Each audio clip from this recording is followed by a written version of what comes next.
Yeah, but you mean to say modern medicine is not good at all? Said that. I never said that. Modern medical quick fixes are needed for an emergency care, but quick fix only. See, supposing I collapse now here. I can't sit and do yoga and I'll say I'll be all right. Okay? Supposing I fall under a motor car, I can't. You know, I fell under an auto rickshaw the other day. I survived by the skin of my teeth. I thank the auto rickshaw fellow for saving my life. This fellow was dead drunk at 5 o'clock in the evening. I was going for a walk on the footpath. This fellow swerved the rickshaw because he wanted to avoid a bus and came right onto me and hit me. If you look at my leg, you will get shocked. You will not come to Kuwait. But I told Jiten I'm coming, so I came. And this, because see, this is, now I can't say I will do yoga and get it right. No. You have to do something, but I didn't do anything. But what I'm saying is modern medicine has certain role. But the percentage of people who benefit by that is 1% of the sick population. 99% of the sick population do not require modern medicine. It is used for money. I'll give you an example. One example will do. 55 million people in Europe do not go to work in winter because of what's called feverish cold. Simple disease, feverish cold. 55 million. Now these people don't require modern medicine. Do you know what they require? A good dose of ginger, garlic and pepper. And they'll be fine. Next day they can go back to work. What do we do today? We give antibiotics to them. Send them home. If you give antibiotics to a viral disease, your immune system changes and the immune cytokine response becomes Th1 to Th2. And most of the Th2s are either vasoconstrictors or bronchoconstrictors. So by giving antibiotics to a viral disease, we manufacture asthma. Is it good? Or we manufacture a heart attack in elderly people. See? Do you know the amount of people who die of nosocomial infection in the intensive care units? We created that thanks to antibiotics. So what I am trying to tell you is, we have a judicious mix of these things. Simple things can do that. A study in Canada showed when a doctor sees a heart attack in society, he will have seen 36,000 minor illness syndromes. There are 4 minor illness syndromes, which we don't even teach in medical college properly. Common cold, feverish cold, flu-like illness, and then sore throat. Simple things. Now a doctor doesn't know the difference. How many doctors can tell the difference between common cold and feverish cold? How many doctors know that the best treatment for sore throat is hot water? How many of us give antibiotics for a sore throat? This is the problem of modern medicine. I didn't want to go into that because all that it will be a big another medical college class. Difficult. But if you are interested, there is a book I have written, What Doctors Don't Get to Study in Medical School. Read that book. This book was so badly condemned when it came out in India. They wrote this is a rubbish book and this fellow is a mad fellow, his English is not good, book is not good, blah, blah, blah, blah. And the book sold, all the copies were sold in 1 week's time, thanks to that review. Then it got published in London. And the British Medical Journal's editor wrote, this is not a textbook as claimed by the author, but certainly in my opinion, this is a holy text of medicine written by a prophet.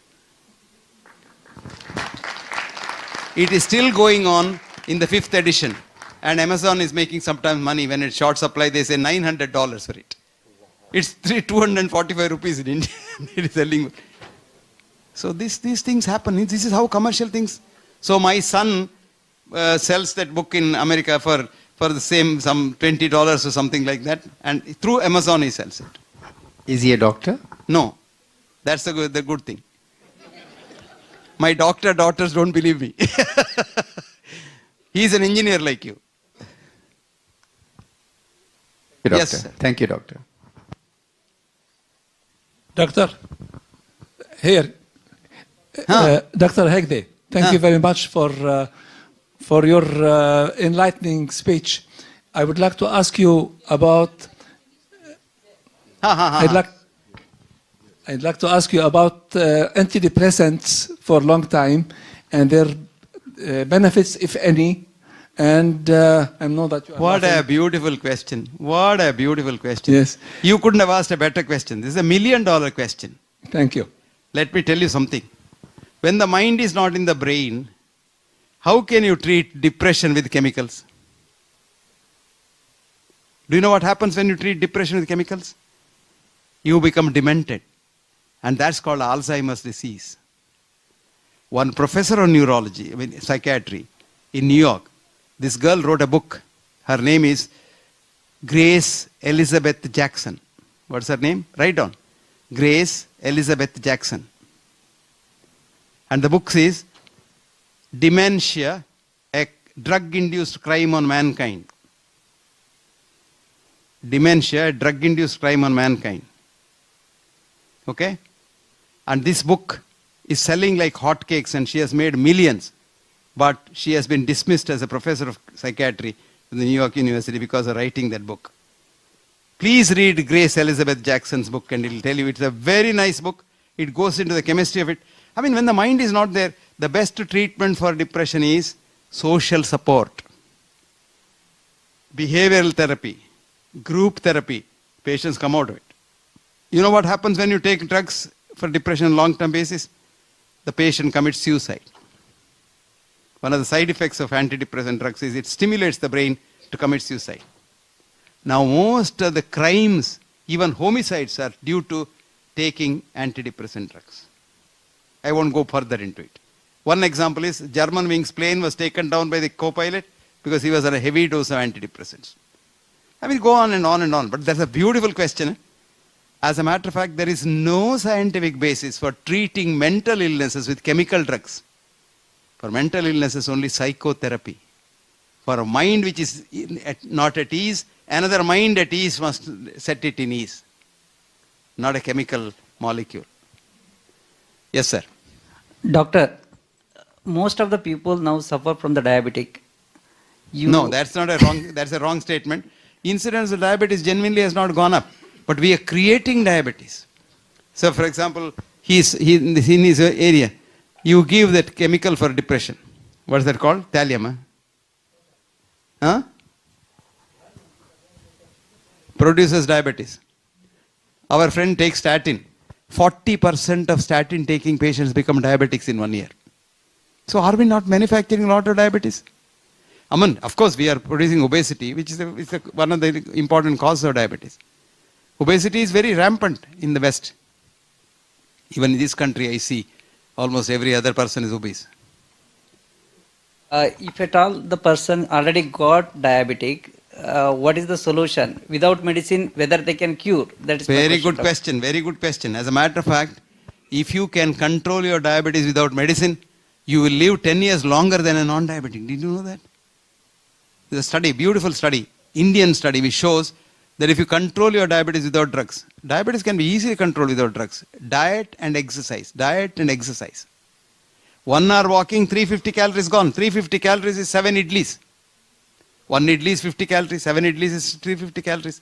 So you walk 1 day, 1 hour, so 350 calories gone.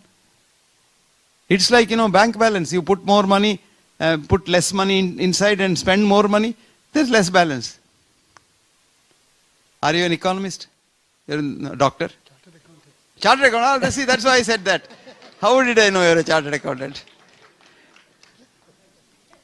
You put less money in the bank, spend more money. So balance is less, isn't it? See, chartered accountant, bright chartered accountant. See, how did I know? Good man. Walk, walk, walk. Thank you, doctor. Thank you. And relax, relax, relax. More tension, you want this, you want that. Chartered accountant, then, especially if you're a chartered accountant accounting the Ravana account, then your blood pressure, blood sugar will go up.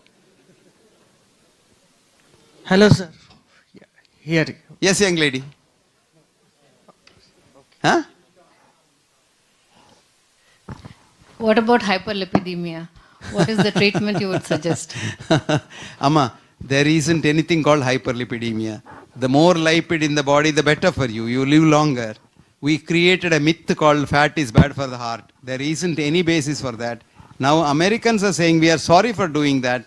Now you want USDA has put a 553-page document saying that Americans should eat more fat. They should at least have 2 eggs a day. And they should have more eggs and more green butter and more ghee and things like that. Who is this hyperlipidemia, the disease? It's a commercial disease. Why should you believe fat is bad? If you know, if you go back, it all started with the first study called Ansel case study.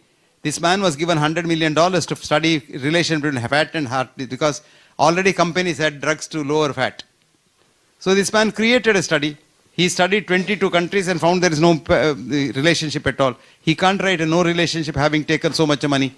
So he made a paper by eliminating country by country by country without telling any people how many countries he studied. He studied 22 countries, presented 6 countries and had some sort of a relationship.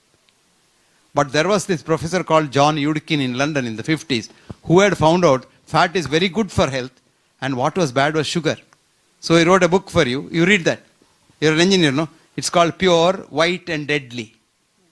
Have you seen that book? Pure, White and Deadly, John Yudkin. Now they demonized that man. They dismissed him, a professor of nutrition at London University. They removed his degree and they put him out of the GMC. And the poor fellow had to teach music to survive. And he has died.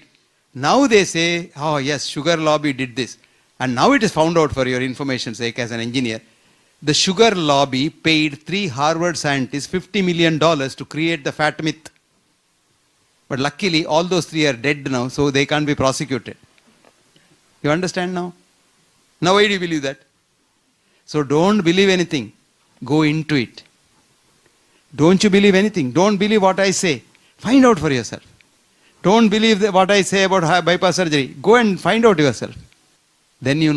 Number one. Yes, sir. Number one.